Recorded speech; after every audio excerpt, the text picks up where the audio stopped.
All right, Dallas Cowboys fans, Andy Tim here with your Dallas Cowboys Daily Blitz for today on the Fish Report YouTube channel.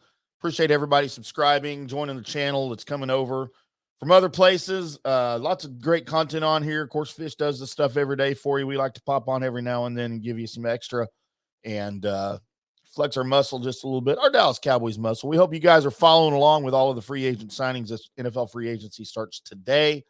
And the Dallas Cowboys have already made some splashes with some of their own, as you may or may not have already heard.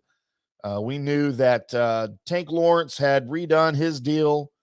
He had zero guaranteed money left on his contract on the remaining 2 years. He went in and the Cowboys restructured his contract. By the way, he didn't have to do this, and it was a huge, huge favor to the team. Tank's a good dude for doing this because he didn't have to do it. No, he's not losing money on the deal. But the way they restructured it, basically the Cowboys are saving $13 million on the cap this year, which freed them up to make some other moves that will help the team. So basically, Tank Lawrence's cap hit goes from $27 million this year to $14 million this year. Again, saves Cowboys $13 million. What did they do with that $13 million? Well, we know that they signed Michael Gallup already to a 5-year, $62.5 million contract. Since Cooper is gone, you had to keep Gallup, right? And we know Cedric Wilson is gone. So you got Lamb and Gallup and Noah Brown right now. Simi Fehoko in the waiting in the wings here to get his shot. I'm sure the Cowboys will draft a wide receiver or bring someone else in, but Gallup's deal basically pays him $12.5 million annually, average, $27 million guaranteed. Basically, this is a 2-year deal, really, for Gallup.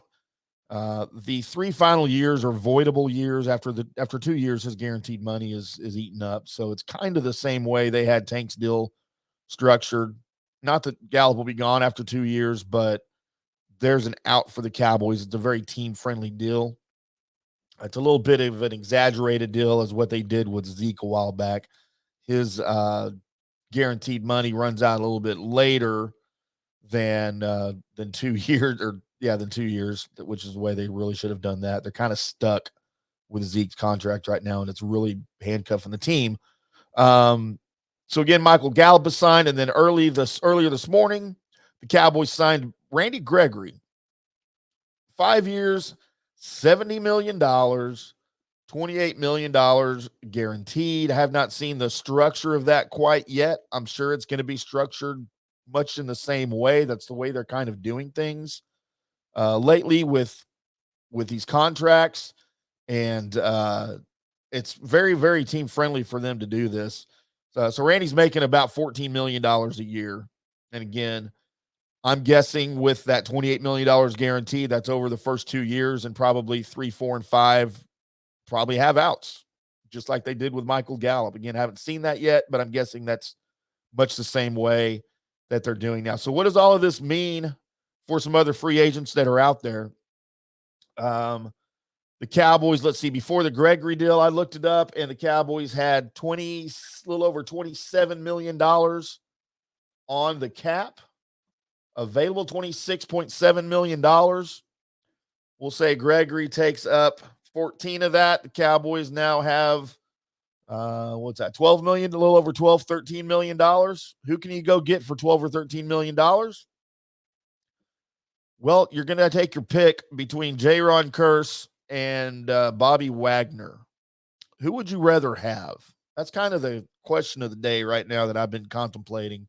Was going to throw that out on social media. I may do that here a little bit. Make sure you're following me, by the way, at IndyCarTim. We would love to have you on board our Twitter train here for the Cowboys. And make sure, of course, you're following along at cowboyssi.com, as we'll have all the stories and the latest breaking here. But let me know who you'd like to have here in the comment section on the YouTube channel.